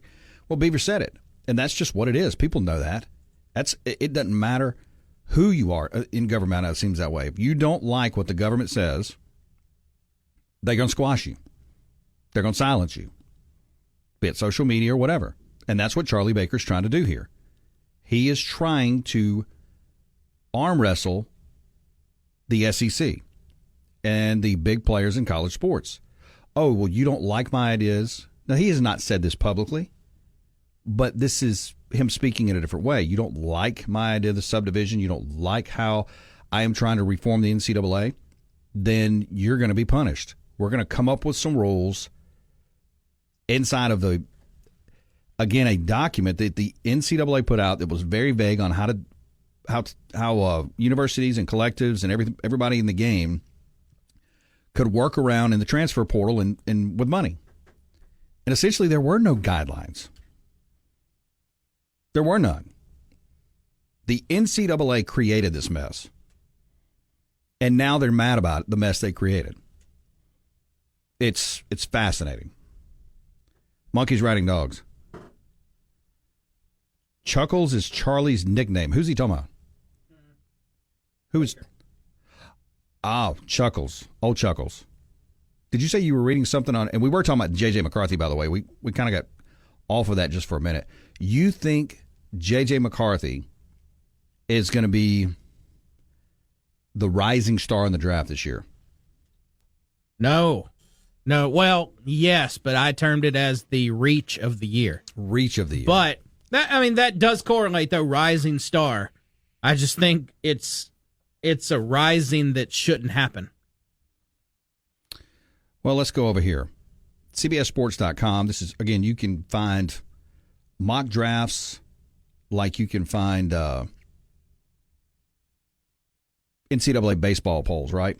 Caleb Williams 1, Drake May 2, Jaden Daniels 3. These are quarterbacks only. That's where they got them pegged. What if they got Brock Bowers going to the Jets? What if that's all Aaron Rodgers needs? Rodgers to Bowers. Think all he needs is a tight end? I mean, it's all the Jets need to finally win a Super Bowl is a tight end. Jets going into that. Where's Louvier on this? God, I hope he's listening. Bo Nix to the Broncos. Does that do anything for you if that were to happen? I like it. Now that mock draft, they had them just below that J.J. McCarthy pick. I don't understand why you would choose J.J. McCarthy over Bo Nix. Well, you know what? With that, I don't know, because Bo Nix's time at Auburn kind of makes me pause for a second. What if that just repeats itself? He was two different players at Auburn and then Oregon. He was, but... So what if it just repeats itself? What if that happens again? Somehow, your rookie year in the NFL, you revert back. There is some of that. I got to credit our good friend Matt Wyatt with bringing this up, though, several months ago. You know how bad Mississippi State offensive line was this past year? That bad offensive line coach, Will Friend, who was there, was the same offensive line coach that was at Auburn when Bo Nix was there. Forgot about that. So I wonder if it was more about Nix or the fact that how bad that Auburn offense was and that line was, if it wasn't a product of, allegedly, the offensive line coach.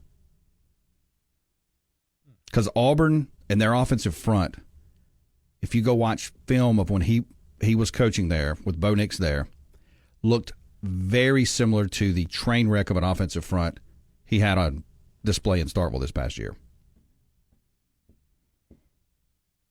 Just something to think about. But, I mean, I get why you would ask that. Let's see here. Dexter, if my Broncos can get Caleb Williams, do it and worry about the rest later. Generational talent. Ew, Dexter. If the Broncos were to move, I'm just scrolling back up here, because, see, they would have to move from 12 up. How much would they have to give up to get Caleb Williams? That's a big move. 12 to 1 or 2. And you're taking a gamble at 2 because he's likely coming off the board at 1. That's a big gamble. And also, if you're talking about the Broncos, we're talking about Sean Payton. Okay, Sean Payton, I don't know this to be a fact, but this is the way it just seems to me. Sean Payton seems more of a kind of a character guy in the sense that he had Drew Brees. I mean, that dude his character was impeccable. He was a good person. Great person from everything. Caleb Williams, from everything we've been hearing, this dude personally, as a person, is kind of trashy. Is Sean Payton going to want that? If he couldn't put up with Russell Wilson's crap, is he going to put up with this Caleb Williams who hasn't even done anything, who was a college player? Who, yeah, was an excellent college player, Dexter, but there have been excellent college players just like him in the past. Generational talent. Walk that one back. But I don't think it would work in Denver. I don't think Sean Payton would want it. Very good player, no doubt about it. Best quarterback, at least on paper, arm talent, all that. He's going number 1. I'd be shocked unless he goes to the combine and maybe the interview process doesn't go like it should. He's going on, and if his father will stay out of the way, because his father has been a problem. Carl, that's out there. Carl didn't want him to go to the Bears, didn't want him to go to the Cardinals. Talked about coming back to college. Wanted a 50% of a team. All this kind of stuff. Like, those are things that are red flags that they will discuss with him. They will absolutely discuss with him. Possum Neck Joe. I feel some J.J. McCarthy bets between Joe and you guys coming on here. So is Joe in the camp that J.J. is going to be good or not?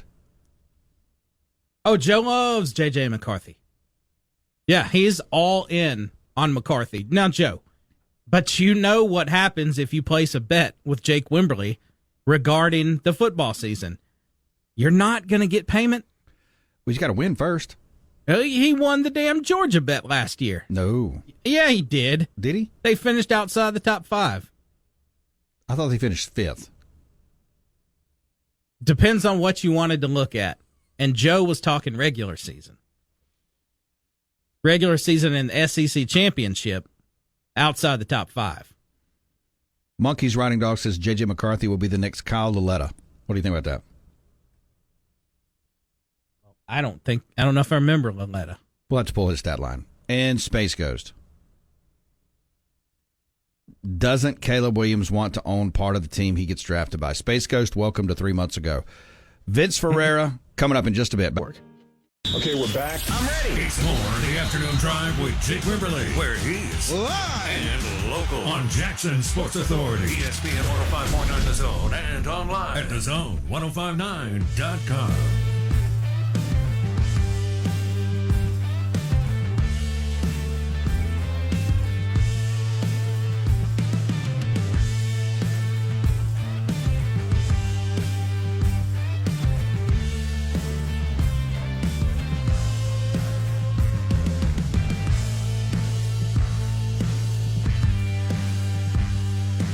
Taking you home on a Wednesday. We are brought to you by Maristar Casino. Get out and play today. Also, Bottleneck Blues Bar on the weekends. 4 great restaurants to serve you. And, of course, the End Zone Sportsbook. Vince Ferrara, you can find him at Vince Sports on X. Also, co-host 6A to 9A. In the great state of Tennessee, the Sports Animal 99.1. Also part of the Vols Radio Network. He is on the Malone Roofing call line. Vince, welcome in, sir. How's your Wednesday? It's good. It's good. Just catching up on some Senior Bowl practice. Tennessee doesn't have a big representation there, but they do have Joe Milton at quarterback, who's done a nice job. So obviously he is sort of a lightning rod, a lot of differing opinions on him. So I'm good, just catching up. And just for your listeners, 6 to 9 a.m. Eastern time, 5 to 8 Central. So a little bit earlier. When I did the show from SEC Football Media Days, that was a tough wake up to get to 5 a.m. local. But anyway, great to be on with you, Jay. Hey, thank you so much. I appreciate the correction. Yeah, I want to come back to Joe Milton since you're covering the Senior Bowl and such. But this Charlie Baker NCAA Tennessee story is wild. And it looks like, kind of take us through this and your thoughts on this. It looks like, though, the NCAA may have bitten off more they can chew here with Tennessee. Yeah, there's so many layers. I'll just try to, be general and fly through it. Basically, you had the SI story from Pat 40. It was kind of, it didn't have super specifics in it and what the investigation was pertaining to. Then the New York Times had a follow-up and said it's about, private jet flight of Nico. And, it could have been from a booster, which the NCAA now is sort of trying to redefine a lot of those collectives as boosters. And they're trying to retroactively put in punishment, and they're starting to go after schools for that. So after that story came out, Donnie Plowman, the chancellor at the University of Tennessee, she came out with a strong statement saying that, hey, this whole setup is chaotic. The guidelines are just terrible to be able to. Are inconclusive, and some of the alleged facts, some of the points of the investigation are just factually untrue. And she took a strong statement. She says they tried to meet with Charlie Baker and talk about the NIL landscape and what could do, because so many of the rules, as everybody knows, is really vague. And they couldn't get a meeting with him. He wasn't available, but they were disappointed in that. And then there's so many aspects of it. So then Spire Sports came out. That's the big collective that really has been the nation's leader in collectives. They really got the ball rolling, and maybe the most prominent of all the collectives around the country, based here in Knoxville. So they came out with a statement saying, look, the deal was for Nico, not for any specific school. It applied for him as a college athlete until he went pro. And plus, all of it is legal based on state rules in California. And that's really a lot of where the angst is from Tennessee and from other states too, is you have the NCAA with their set of alleged rules, which aren't really rules, and they're trying to retroactively enact them. And then what the states are allowing varies and is different than a lot of times what the NCAA will. So there's so many elements of it. And then today, the Attorney General for the state of Tennessee and Virginia jointly filed suit against the NCAA for how they're handling the NIL landscape. And so, the governor came out in support of it, Tennessee's AD, everybody's chiming in really in supporting this, the president of the university. So everybody's in support of this. There's so many more layers to it than I could kind of get to just in our convo, but Tennessee is a target for the NCAA because Aspire Sports and now, how they are the leader. If the NCAA is going to show that they have teeth and try to keep the pay-for-play setup that's the Wild Wild West right now, they're going to have to do it against a big school. If they do it against somebody from the bottom of a Group of 5 conference, that's not going to move the needle. They need to bring it to one of the big schools. That's why you're seeing Florida State, Florida, and now Tennessee, really. So Tennessee is standing their ground, and they're going to defend themselves big time. And now you have government and politics involved in it. So I think it's going to be way more than what the NCAA can deal with everything else they're already dealing with. But it definitely is something to talk about, and that will continue to develop. And one other quick thing that she mentioned, there's not been a notice of allegations submitted to Tennessee, but that is expected to come soon from what I've heard legal analysts say.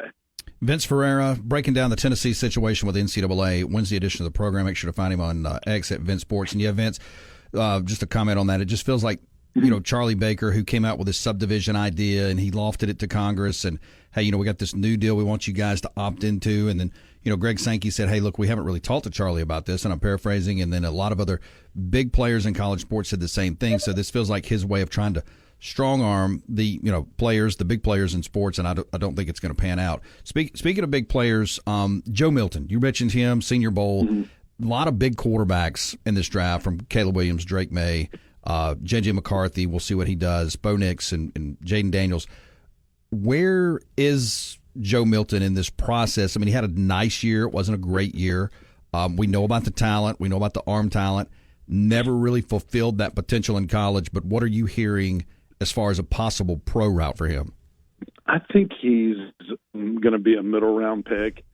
Look, there's going to be some that are going to see some of the things that maybe held them back from making the big plays this year, and the offense not being quite as dynamic, even though completion numbers, his numbers weren't terrible overall, protected the football. So it's not like he was a terrible quarterback like I've heard some fans that are frustrated with him describe him as. He just wasn't elite to the level of, what Hendon Hooker was prior to. So there are going to be some that are going to look at it and say, no, this is not going to work for us. We want to go a different direction. But there are others that are going to fall in love with those physical tools. And he's not the runner that Anthony Richardson was, but he's still very athletic. He's got an even bigger arm. And honestly, he won more games with this team than Anthony Richardson did. He's a little bit older, so that takes him back also. But I think what Anthony Richardson and, frankly, on a smaller scale, Will Levis was able to do, those were arm talent guys that impressed in their limited playing time in the NFL. So I think some NFL coaches who feel like their system and their coaching can fix anybody. I think there's going to be enough teams, not everybody, but there's going to be, at least one of them that's going to feel like, hey, I can't pass up on this rare arm strength. We don't have to, play him right away, but I think somebody's going to take a flyer on him, third round, fourth round, something like that. He is having a very good first 2 days at the Senior Bowl. So how you do in the interviews on the whiteboard, all that kind of stuff will go a long way. But he's excellent teammate. I think he's off to a good start. We'll see what kind of other things he does in terms of those measurables at the Combine. Check him out at vincesports.net, part of the Tennessee Vol Radio Network. And, of course, you can grab him 5A to 8A. That's Eastern time. Or, excuse me, that's Central time, 6 to 9 Eastern. Thank you, Vince. Right. Sports Animal 99.1. Vince, I appreciate your time. Look, we'll catch up, and we'll actually get into some basketball and baseball. We'll do that very soon with you. I appreciate it. Yeah, people are a little upset about what happened last night in terms of hoops, and baseball is a little more than 2 weeks away. So glad to do it anytime, Jay. Appreciate it. Vince Ferrara on your radio. We're brought to you by A1 Gear and Auto, your hometown vehicle specialist. 601-939-1060. A1 Gear and Auto will cover anything under your hood. They'll get it right, fix it, get you back on the road. Keep money in your pocket from your starters, engines, alternators, your heat, rear differentials, rings, and pinions back. This is the home of the Chuck Oliver Show every weekday from 10 till noon on Mississippi's live and local sports authority. And where? And now, we're back to Jake Wimberly with the afternoon drive on ESPN 105.9 The Zone and online at thezone1059.com.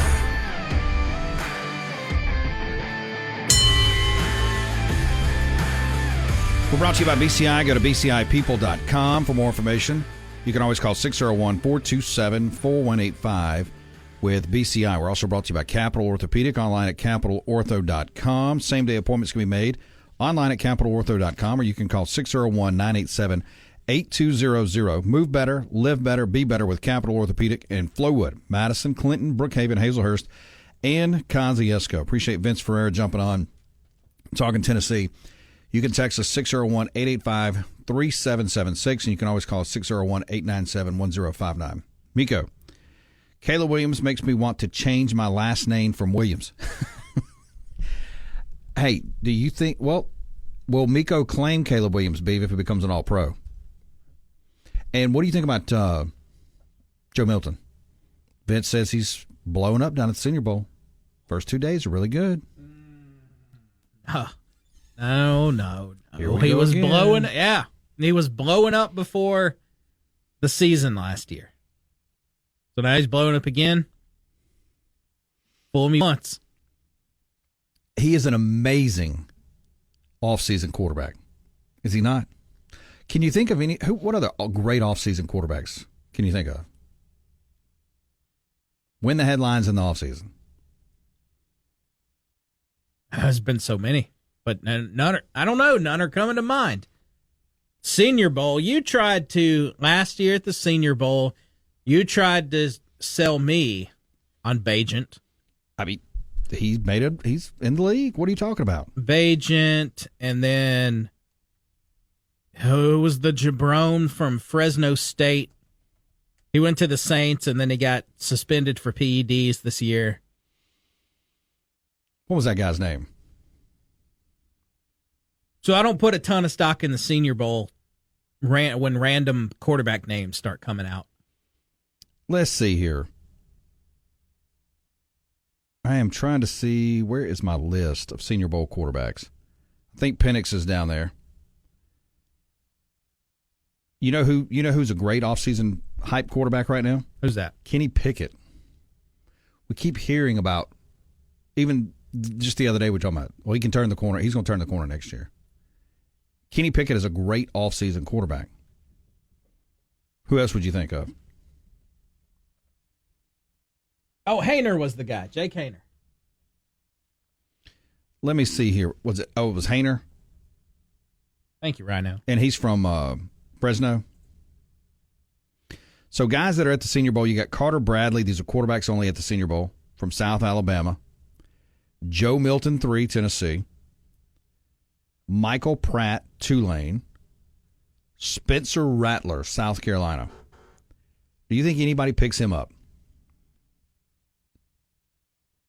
With the way these teams take chances, AKA reach, yeah, someone. Now, what do you mean pick up? Do you mean draft high? Well, I don't think he's going to get drafted high. I mean, you're talking about remember, we forget, this guy was a preseason, number 1 guy for the NFL draft 3 years ago. Before Caleb Williams, there was Spencer Rattler at Oklahoma. And he was preseason projected to be the number 1 guy off the board in the NFL. You also got Sam Hartman, Notre Dame, down at the Senior Bowl. Bo Nix, Penix, and those are kind of your guys there. So, Penix is going to get drafted, you would figure 2 or 3 rounds, first 2 or 3 rounds. Bo Nix as well. Hartman has a chance to be pretty good, I think. He could be a steal. Spencer Rattler, Michael Pratt at Tulane. Why does he feel like a guy that could work his way into the league that you'll never see play as a backup for 10 years? Milton, somebody's going to take a shot on Milton. Somebody will. You'll be kind of hanging out on the second day or third day. Or will Milton come off the board like day 2 in the second round? Just a surprise. Somebody just takes a shot at Milton. Big arm. That seems to get you drafted. Just keep repeating the words big arm. Big arm. Big arm. Big arm. Big arm. Jay Cutler. Jamarcus Russell. Paxton Lynch. Yeah. Big arms. He fits that category. 100%. Let's see here. Possum Neck Joe. Senior Bowl, now they have juniors participating. Who? What juniors? Joe, I don't think they have Joe. Who? What junior? Ronnie says, don't forget about Levis. Are you buying or selling? Well, it's a little too early. I sold Levis early. Let's see what he does here in the next year or two. Rhino says, old guys, like 25-year-old, super seniors. Anthony Richardson is still only 21. Saints take Milton in the 4th round. That's probably going to be it, right? He's probably going to end up in New Orleans. Let's see. Possum Nick Joe. Oh, okay, Joe, I had not seen this. AL.com. Joe, I know not to doubt you. Senior Bowl not changing name despite juniors allowed to being played. And they do have a couple of juniors down there. I'll be. Good, man. How you been? Yeah, Miko, juniors are now eligible. Thank you, guys. Y'all keep me straight. So I was unaware of that. I missed that memo. But yeah, if they're going to have juniors, you should have, you got to change the name of it. What you got over there? Welcome to a little while back. What do you mean? The juniors in the Senior Bowl. That was the thing. Yeah. Who said that? Huh? You said welcome. Oh, that's what I said to you. If we're going to drop down Space Ghost. That had been a thing. You said that today. It was quasi recently that this was put out there. See, I don't think you told me. You probably told Matt Wyatt. Well, I'm not supposed to have to tell you, Jake. You're the leader here. I mean, you can't catch it all. Legend. Right? I mean, you can't catch it all. So, yeah, should they change the name then? Yeah, I thought it was so dumb when I first saw that news. Why would you... Juniors... Now, I guess they've always been, if they met graduation eligibility requirements, but it's the Senior Bowl. It seems self-explanatory. Yes, it does. Hey, we're brought to you by our friends at Madison PTS. Head over to the website to learn more today, pts.sports.training. Bill Thomas and his team here to help you with all of your athletes. And, of course, right now, baseball season getting ready to roll, ready hot. High school, tournament ball, all the stuff that you need. Let them help you with your pitchers, also with your softball pitchers as well. Overhead players like volleyball, football, and more. Call 601-898-1828. That's 601-898-1828. PTSsports.training. And action! We got that. A whole lot more around here. It's the Afternoon Drive with Jake Wimberly. What's the score? He's got that, along with the hottest sports stories of the day on ESPN 105.9 The Zone and online at thezone1059.com.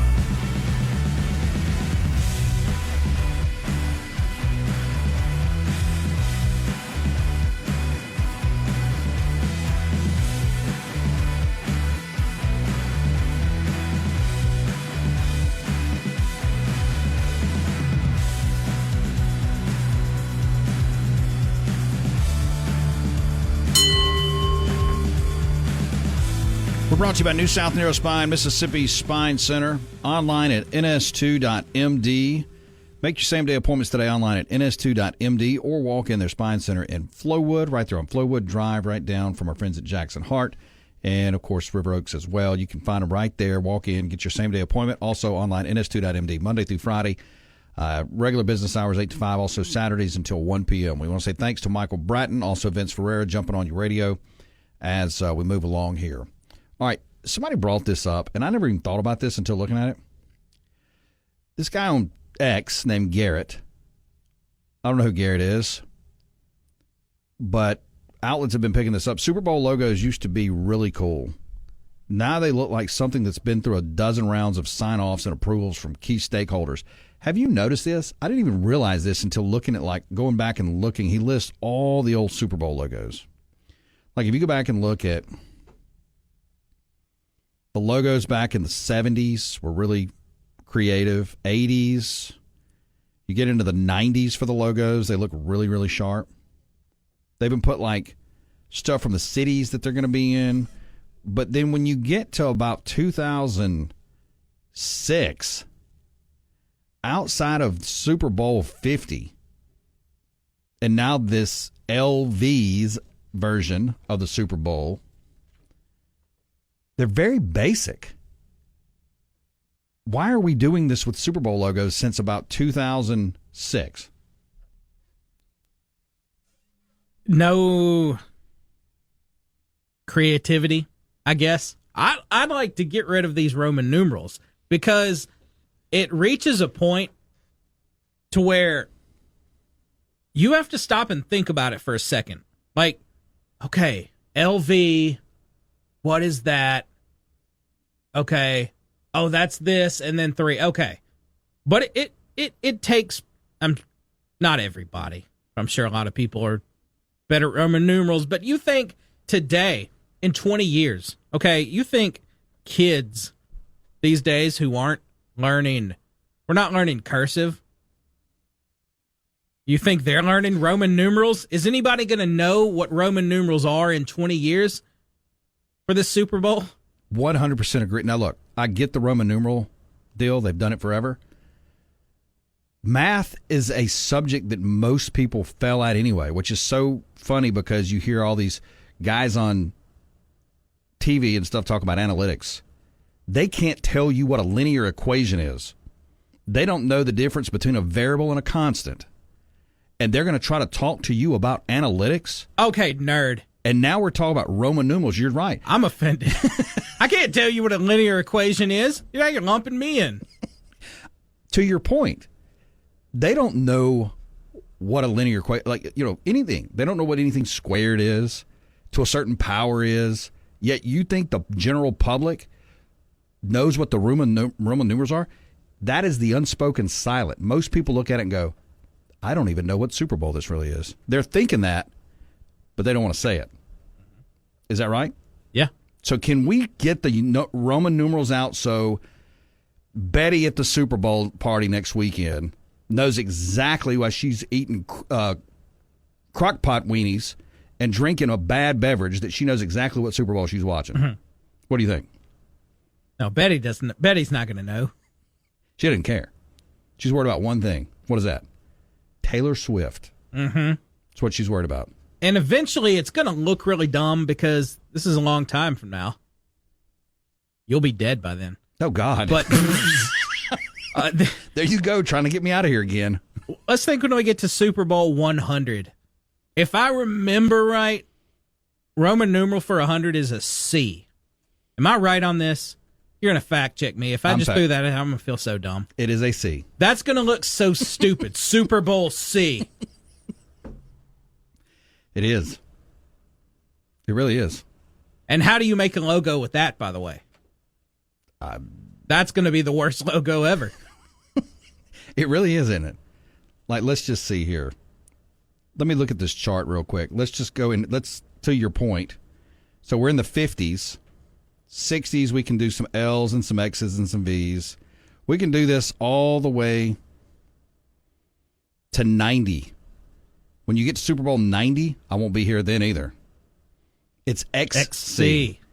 XC1 all the way through. And then, yeah. But like Super Bowl 88 is L, XXX, V, III. See, that's too much. It's way too much. All right, let's see here. Pookie. Brock Osweiler was a huge bust. Yes, he was. Mr. DX, what's Beaver's Super Bowl score prediction? You going to hit that early or wait till next week? 49ers 33, Chiefs 26. Say that again? 33-26. 33-26. Dexter. Now I'll backtrack on this. If it happens, if the Bears pass on him and the Commanders pass on him, that means the character issues are concerned. Yes, if Caleb Williams, for whatever reason, let's just say Drake May's taking number 1. And let's say Jaden Daniels is taking number 2. Then you know there's problems. Then you know Dexter's absolutely right. He also says, fun fact, there has only been 7 repeat Super Bowl championships. And AI people will be watching Super Bowl 100. He's probably right. Will any real humans be watching Super Bowl 100? Or will it all be robots and AI people? It's eventually we're going to get, we always make the joke about Terminator, Skynet's going to happen, all that. But let's think to the movie I, Robot with Will Smith. Everyone owned a robot. So it'll be like that. You'll be sitting there with your robot, but after the game, they're going to turn on you. So, yeah, you make a good point, though. Like, at some point, we got to get these Roman numerals out of here because we're at 58. Isn't that right? Yeah. So 59 is LIX, 60 is LX, and then down the road you go here. How much of the general populace do you think really doesn't know what Super Bowl it is? I'm going to say well over 50%, that they have to look it up. 30%. So you're going less than 50 then. But I do think they have to stop and think about it for a second. Because I got to think back to grade school for Roman numerals.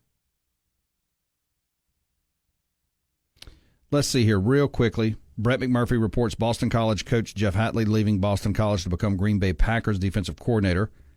Hatley was 22-26 in 4 seasons, including the 3 seasons of bowl eligibility. But Stuart Mandel on this, and there is something to this. He says for the last 2 or 3 years, there's been constant speculation of college coaches fed up with NIL and portal and would start trying to jump to the NFL. Jeff Hatley giving up a Power 5 head coaching job to be an NFL coordinator is the most clear-cut example to date.